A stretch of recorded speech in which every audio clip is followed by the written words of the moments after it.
Yedaya or Darren the Inspirer, and today's topic is mental wealth.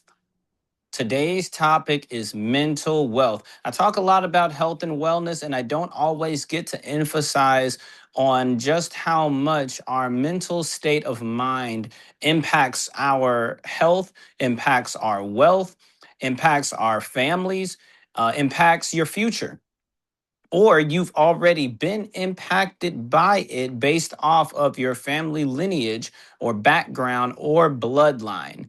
We don't always get the necessary blood work to peek back into our bloodline to have a futuristic look of what we might need to defend against or create provisions for, so that we're not doomed to repeat some of the falls to death or even mental consequences of our forefathers, whether it be schizophrenia, whether it be chronic depression, whether it be bipolar, any of these labels. We know some of these things are definitely, and more than some of these things actually, are spiritual matters. But some of these are matters of neglect because we have not done our due diligence and our research. So as you get your pens and papers ready, I'm usually not very interactive with these. Normally, I just kind of just spit things, but today is going to be a little bit more interactive. So have your microphone buttons ready. I am not going to be able to see that you've raised your hand. So when you want to speak, unmute your microphone and say your name, and I will call upon who I hear first, and we should be able to get around to everybody. Hallelujah. Hallelujah. So with that being said, this is just a note just to be mindful of. I encourage everybody on this line to, if your parents are still alive or grandparents even are still alive, or aunts and uncles of the same seed, talk to your family members about some of the health things that they deal with or have gone through, or things in your family history that an aunt may remember or have taken note of that you don't, and pick that knowledge, write it down, log it somewhere, journal about it, not just for yourself, but for your future children, and lineage as well, so that you can start to be thinking about, what can I do to prepare? I know that I want to have something prepared for this bloodline disorder and blindness, so that it's not going to be a surprise if it comes up in the future generation, as it was a surprise to me. It would have been good to know. But my nephew, who is 17 years old, who has the same eye condition, he didn't come into blindness blind. I'm still here. All praises to the Father, and I pray for many, many more healthy years to come. But it's great when somebody else has paved the way ahead of you for you to follow behind. Much like a lot of our forefathers and prophets, such as Christ and Moses and Abraham, they've done a lot of the legwork so that we have examples to glean from, and we're not stumbling around with no guidance. And this is why we don't lean on our own understanding. So after this, I'm going to give you guys a bit of a pop quiz. There are many organs that our body has. There are many muscles that our body has. There are many bones that our bodies have. But today we're talking about mental wealth. My first question that I'm going to pose, there are several different areas of the body that we're going to focus on. Each of these areas are also correlated with an emotional distress that can cause harm to said organ. So we're going to go around the room and guess, if you will, of what you think goes with what. The first part of the body we are going to start with is the heart. Is the heart. Can anybody take a guess of what emotion may be tied to impacting your heart? What type of emotion or feeling or health affliction could potentially be tied to the heart? I think I hear somebody's mic is unmuted. Go ahead with your answer. Cool. Like from heart disease, stress, sadness. Okay. Uh, Kakum says stress or sadness. Anybody else? Shalom, it's Chrissy. And I'm gonna say anger. Okay. We got anger for Chrissy. We got stress and sadness for Kakum. Who else we got? Anybody else? And no pressure. I would say joy. Joy. Okay. Okay. All right. Anybody else? I'm thinking of like exercise, stretching, and that could give an emotion of like shalom, of even like accomplishment. Is accomplishment an emotion? It could be tied to joy or fulfillment or affirmation. But yeah, I would definitely say it rises up emotions when you accomplish something for sure. Is that everybody? Okay, I think that's Hello, everybody. it's Kanika. I Oh, would, forgive me. no, I just spoke.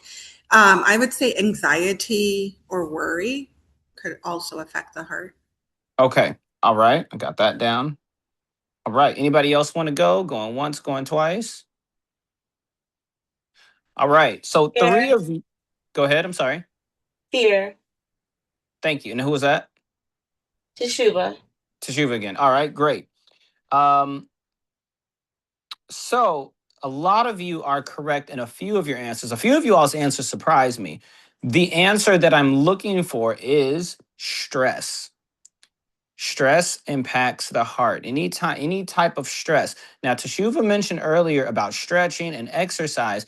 There is good stress and there is bad stress. Bad stress impacts the heart negatively, but good stress, like exercise and cardio and swimming, breathing exercises, things like that, that impacts the heart in a stressful way, in a positive, stressful way. So there's good stress and there's bad stress. On you all's own, and we're going to speak out about this in a second. We're going to go back through these and correlate some scriptures with it. And I want you guys to kind of spitball to me what scriptures are tied to stress for you and also the heart. We're not going to go over those answers right now. That's going to be towards the end, and we're going to go back through this. But for right now, yes, the answer is stress.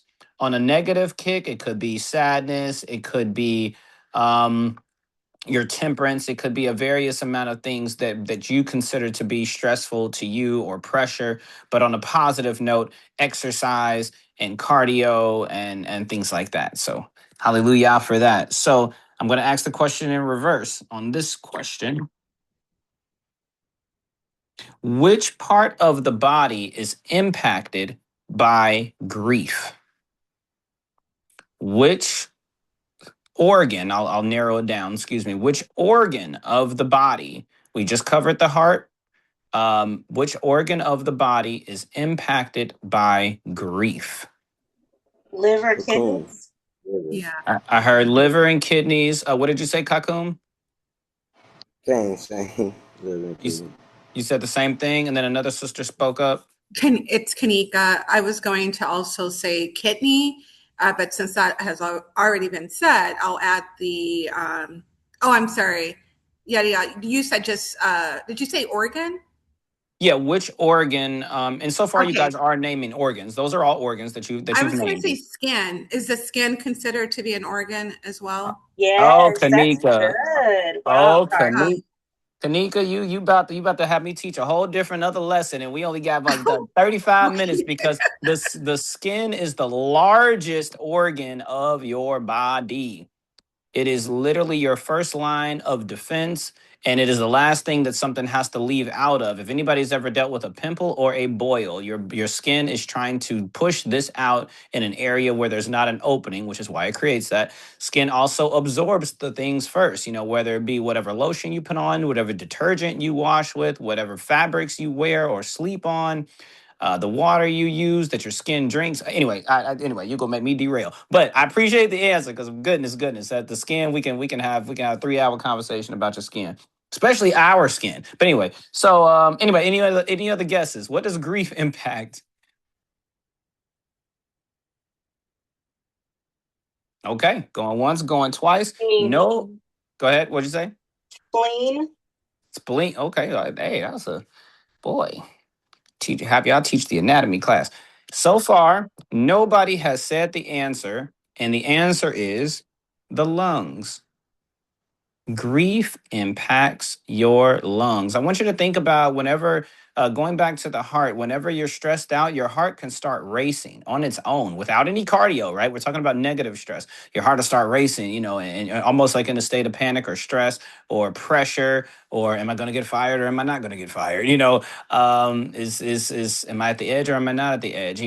And whereas grief impacting your lungs, whenever something is real grievous unto you, whether you suffered a loss, or somebody has put a level of maybe unforgiveness upon you, or you haven't forgiven somebody, it could change the way you breathe. You tend to we tend to hold our breath when we don't want to forgive. We'll stand there with our arms crossed, and you are literally shortening your breath because of what you're holding in your lungs and how that impacts your lungs. And there's other ways how it can affect it as well. So sometimes these asthma conditions and these what is it what is that word? Pleurisy. All these various different things are impacted by our lungs, and you can sometimes cause issues of yourself. I have a theory in relation to COVID that with as much anxiety, fear, and grief and stress as was put on us during that time, sometimes we open up our immune system to the issues that are coming forth and give things permission based off of the emotions we're feeling and how it's impacting various organs. So, one thing you can start practicing is breathing exercises, deep inhales through the nose, exhaling through the mouth. Sometimes letting your mouth just kind of hang open, especially if you're at home by yourself. Don't worry about how anybody's looking at you. Your mouth is the largest opening for air to get in. And half the time we got our mouths closed, we're holding our breath because we're grieving this idea of embarrassment, or we're trying to hide something. We might be concerned about our breath. This doesn't mean don't have good dental hygiene, which is a whole other topic in and of itself. But allowing grief to weigh upon you, and again, be looking for scriptures around grief as well, because we're going to come back to this at the end, and I can't wait to hear what you guys come up with. So how this can impact your lungs might be something to consider. If you find yourself holding your breath, you might need to ask yourself, what am I thinking about? What's on my mind that might be causing me grief? All right, so now we're going to go. Somebody mentioned the liver earlier, so we're going to go in reverse again. So, what emotion would you guys guess impacts the liver? And again, be writing whatever scriptures you came up with about the heart related to stress and about grief related to the lungs. Please be writing them down. I just want to keep you guys reminded. But as far as the liver, what emotion would you guys think impacts the liver? Fun fact about the liver has over 500 different jobs and duties for your body. No, I do not know them all. 500 different jobs or duty. The liver, you have one liver. Most of everything else you have two of. And the heart itself has four chambers and three main arteries. But the liver, 500 different jobs. So, any guesses as to what emotion may be impacting your liver? It's Kanika. First thing that came to mind would be bitterness, and then also unforgiveness.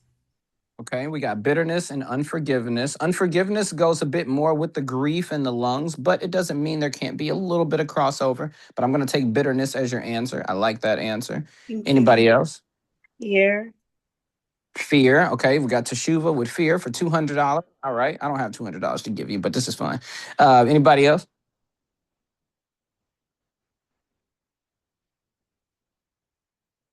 That bitterness I is know. that's a good word there. That's an interesting word. Yeah.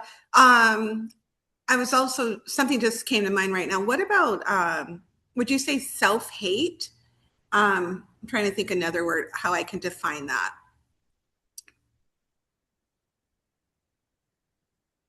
I like where you're going. So I'm thinking like right? Like you're unhappy with yourself. And that I just thought of it as self-hate, but I don't know what emotion is tied to that. Well, there could be a lot of emotions tied to self-hate, especially when we see people out here bleaching their self, or unnecessary or unhealthy liposuction surgeries, right? Or cosmetic procedures like having the bones of your toes removed so that you don't get bunions because you just got to wear your open-toed heels, right? And I'm speaking from I know people that have done these things, and they're paying for it in later years, such. So I like where you're going with that. But that there's a plethora of emotions that self-hatred can bring about. Was somebody else going to speak? This Hananiah, and I want to say frustration.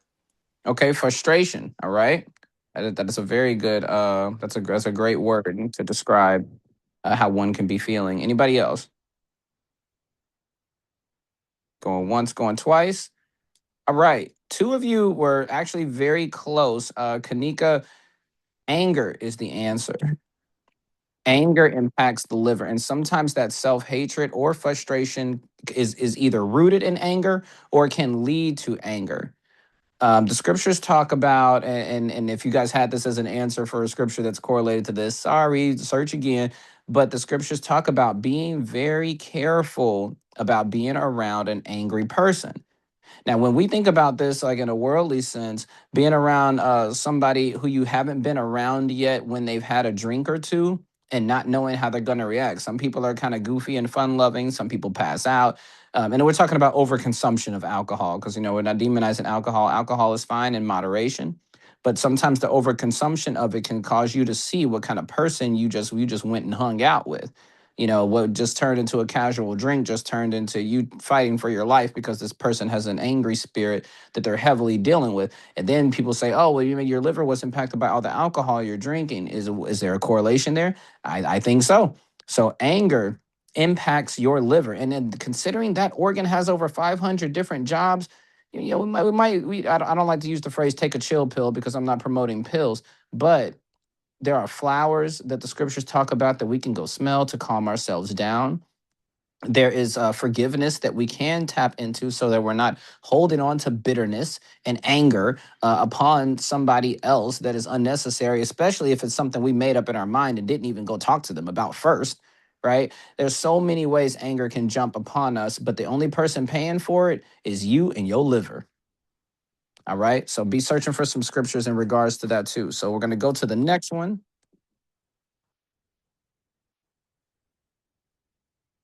Okay. So, worry and or anxiety. Worry and or anxiety. Which organ do we think is impacted by worry and or anxiety? This is Chrissy, and I'm going to say the mind. I'm going to say the brain. The brain. Okay, Chrissy went straight to the dome with it. All right. Brain, she says. Who else got to answer? Worry and or anxiety. It's Kanika, and I'm going to say kidney. All right. Kanika with the kidney. I got you. Kanika Kidney. We won't make that your name, but it sounds cool for right now. Worry and or anxiety.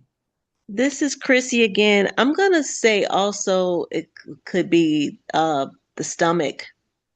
Okay. So Chrissy coming back with round 2 for the stomach. Is Kanika gonna hit her with another answer to try to flush her out? Yeah, this time night I was gonna go with the stomach as well. All right, Hananiah with the stomach. Going once, going twice. Oh, I hear somebody. I hear somebody. Go ahead. What you got? Thought I heard somebody. Okay. All right. Going once, going twice. The answer is indeed the stomach. However, Chrissy, your brain and stomach are so connected that your stomach is actually considered your second brain.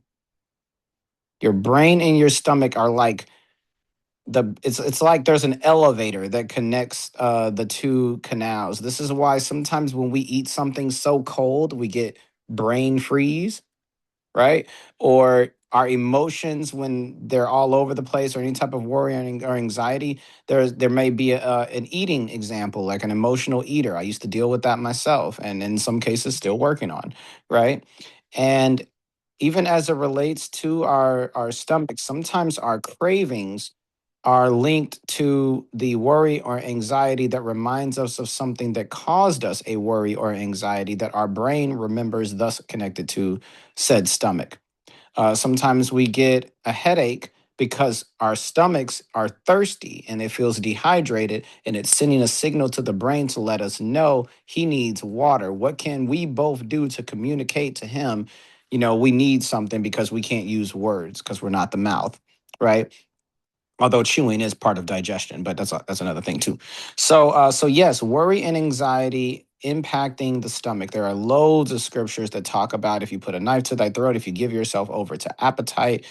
So many scriptures, centered around that, and that being your second line of digestion and getting things processed and pushed out. Just like when the brain hears or tastes or speaks something, life and death and the power of the tongue, your brain has to also digest, and it does its best to digest when you are asleep, getting proper sleep at night, getting 7 to 8 hours, hopefully uninterrupted, and not eating after 8 o'clock, and in a quiet space, preferably cooler temperatures. Not to say you have to be cold, but just cooler, and then the body will regulate itself. And allowing the brain to digest through REM sleep and getting things out that it doesn't need to withhold. So yes, worry and anxiety definitely impact the stomach. You see children when they get nervous or their anxiety is up or they start to get worried. You see them grab their stomach. Their stomach starts to hurt a little bit, or that weird butterfly feeling that sometimes we get, or nervousness when you're about to go stand up at a podium. Some people actually hurl, you know. But so yes, good, great. And if anytime anybody has any questions as we're moving along, feel free to ask. But I am about to go to the next one. I All just right, all wanted right. to, oh, Go for it. really quick, I just wanted to comment on the truth of that. I used to be a worrier, a worrywart, and things that were on my mind transferred to my stomach. So it makes sense that I answered it in that order, not even realizing it. But yes, I It agree. does. You literally answer with your brain and then you answer with the stomach. That's yes, there's some validity certainly to what you're saying. So I appreciate the way that came out. And we get out what we put in. So we got to switch some of these letters around. We talked about bitterness earlier. If we switch some of those vowels, we might need to change bitter to better. Right? Some of the ways that we think also need its own digestion. And you said you were a warrior before, but we need to change that vowel to a warrior, right? We're not gonna worry no more because we know who we put our faith and trust into. So hallelujah. So now everybody has given this answer so far. So fear is the next one. And so I'm going to ask, what organ do we think is impacted by fear? Bum bum bum bum bum bum. Ooh, good on time. Praise the Father. What organ is impacted by fear? And if you want me to, I'll recap. We got heart with stress. We got grief with lungs. We got anger with liver. And we got worry/anxiety with the stomach slash brain. So now we are at fear. Anybody got a guess of what organ is impacted by fear? Going once. If somebody's talking, you're on mute. Going twice. Um, okay, for this one, uh, I want to say the brain for this one, the mind, because um, fear is about perspective and what you think. So I'll say that. All right. Brain perspective, how you think. So a man thinketh, so is he. Okay, okay. Nobody said that. It just popped in my head. All right, all right. Anybody else? Fear. We talking about fear. Let's see. Definitely, I believe fear is the heart as well, and your eyesight. Ooh. Interestingly enough, I became so much tougher after I lost my eyesight. I was not the child that wanted to go and throw basketballs around. I was definitely not playing dodgeball. Now, some of that was also because I was still visually impaired, but even still, I was the kid that wanted to draw and read and, maybe do like a scavenger hunt, something a little bit more, but not so active. Was a little bit nervous about riding a bike with no training wheels or not wanting to get hurt. It's my belief that the eyes really carry a lot of fear and anxiety just off the strength of when we don't know what we're looking at, it makes us afraid. You know, you see people jump when they see bugs or just something they've just never seen, you know, the edge of a cliff, even if you're nowhere near the edge of the cliff, something about the visual of it or heights. You know, people say, don't look down, don't look down. So there's a lot of validity to what you're saying as far as these windows, these eyes that we have, and the perception connected to our optic nerve, connected to the brain, how we perceive, and then what emotion it rises up depending on our experiences. But yes, I'm putting down your answer as well. Anybody else for fear? Going once, going twice. Anybody else for fear? And the answer is the kidneys. Has anybody ever heard those people or those TV shows or those cartoons that somebody was so afraid that they peed on themselves? That's the kidneys. Your kidneys are going around throughout your entire body right now as we speak, detoxing your blood, getting out things that you don't need, absorbing various nutrients, and flushing out all the extra toxins and interstitial debris and flushing it through down to your bladder, feeding it down in there, and eventually you'll get a certain sensation and you will empty it out. This is why sometimes people are dealing with water weight issues because it's not just water they're holding on to, sometimes it's fear. Sometimes the kidneys have a hard time letting go of the fluid, just like we have a hard time letting go of our fears and tapping more into faith and believing. And just like the grief impacted the lungs and you hold your breath, you know, or your stomach cramps up and now you're holding your stomach when it comes to worry and anxiety. Well, the kidneys have a certain stranglehold that happens to them when we're holding on to fear and our fluid can't be let go because there's something maybe even deep rooted that you may not even be consciously aware of that you're afraid of, but that you're holding on to. And you gotta be able to let it go and let Yah. And you'll find oftentimes people tend to lose weight after letting go certain amounts of fear. You feel almost like a relieving sensation when you do have a urination when going to the restroom because it's a way of really letting go. So something to think about. So when you're looking up scriptures and related to fear, we know the Most High have not given us the spirit of fear, but of sound mind and judgment, and just really being able to let go and trust in Him and letting things really flow through and not letting our kidneys be impacted by this. And so yeah, so fear and kidneys go together. We got one more family.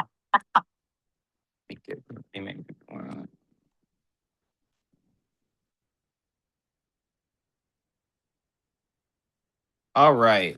So unresolved trauma or impact. Yeah, unresolved trauma. What organ of the body is impacted by unresolved trauma? Trauma has a wide variety of different angles, but there is one particular part of the body that is impacted the most by our unresolved traumas. I'm gonna say hips for 5,000. Dang, she said 2,500 for each hip, which is not even close to how much it costs to get a hip replacement. So I'm gonna need for y'all to get the trauma out your body because these hip replacements ain't no joke, and neither is playing golf for that matter either. But I will tell you, your hips are supposedly the strongest muscle in the body because they are lifting the heaviest part of your body, which is your legs, and as well as holding up your spine and your upper body. Your hips are also correlated with your jaw. What? What is he talking about? I have to be very careful when people come in for a massage and they say, oh, I'm dealing with some jaw problems. I have some TMJ going on. And my teacher told us, who's also a male massage therapist, said, you know, you want to be careful telling a client that when they come in for their jaw, that you also need to work their hips because it can sound kind of strange like I came in from my jaw and you need to touch what you need to touch my hips for. They actually very much are correlated. But you know, I caution the way that has to be presented. There's also an area, a cavity in your skull. If you were to look at a skull from the inside of the top of the dome, it looks like a beautifully spread winged butterfly with these large wings branching out on either side. It also, from depending on the angle you're looking at it, could look like a tree with all its branches extending to the left and to the right. All right, keep that visual. When you put the skull back on top of the head and now look down through the top of the head in the bowl of your jaw, it is the exact same winged butterfly opening appearance as the same as the inside of the dome of your skull or a tree. It either looks like spread wings or a tree with all of its branches looking in the inside of your jaw. And then if you're still looking down into the top center of the body, the bowl of the inside of your hips also look like these open wings or branches of a tree, if you will. So three major parts of your body actually fit one inside the other, like those dolls that fit right inside each other, and then the next one's bigger than the next one, and it fits inside, and it's the same way. The inside of the skull, the inside bowl of the jaw, and the inside bowl of your hips. If you were to stack them inside each other, they would fit perfectly because it is the same inside shape. So just a fun fact about why these things are correlated. And if any of it is deviated or off center, you may be talking about a pinched nerve, a bulging disc, a misalignment. Yeah, you got me going when talking about the hips, but because the hips don't lie. All right, anybody else? Anybody else? What does unresolved trauma impact? Any other guesses? It's Kanika. My guess is gallbladder. Gallbladder. Okay. Gallbladder. All right. Which is, I guess this is why people get it removed. Like, just take the trauma out of me, doctor. Just laser it on out of there. Which I'm not really an advocate for getting rid of body parts. I know people say, well, get the tonsils removed, get the gallbladder removed. Go ahead and take out my appendix.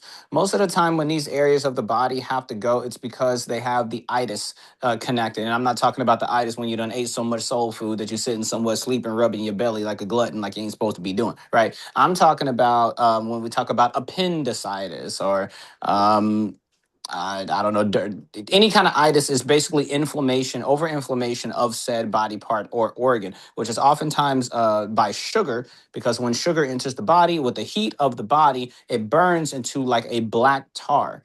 If anybody ever have a time and you feel safe in your kitchen to take some sugar and burn it at a certain degree, it turns into black tar. And then that black tar cakes into whatever your organ is. And if it gets so bad and so inflamed, doctors just think it's better that it's not going to come back and they just remove it. I would advise going on to a really strict diet and non-inflammatory diet and a sugarless diet. Any other guesses as far as trauma and what body part it impacts? I'm going to give one more guess and then we got to roll on. This is Chrissy, and I'm going with the brain again because of arrested development and how one's mind is hindered from growth when it is tied to trauma. Chrissy What you said, got y'all on go. that? What you got on that brain? Sleeker, you die. What you got on that brain? What you putting on it? What am I putting on it? No, I got 5,000 on the hips. Oh yeah, well, what you putting? Oh, What you got on the brain, Chrissy? um, I'm gonna put 100K on him. 100K. Ooh. Woo!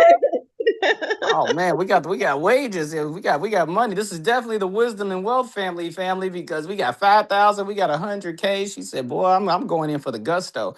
I'm sorry to say that I just got $105,000 richer because both of you are incorrect. I sorry, y'all, but you both are actually close. But the answer is the muscles and your fascia, your muscles and your fascia.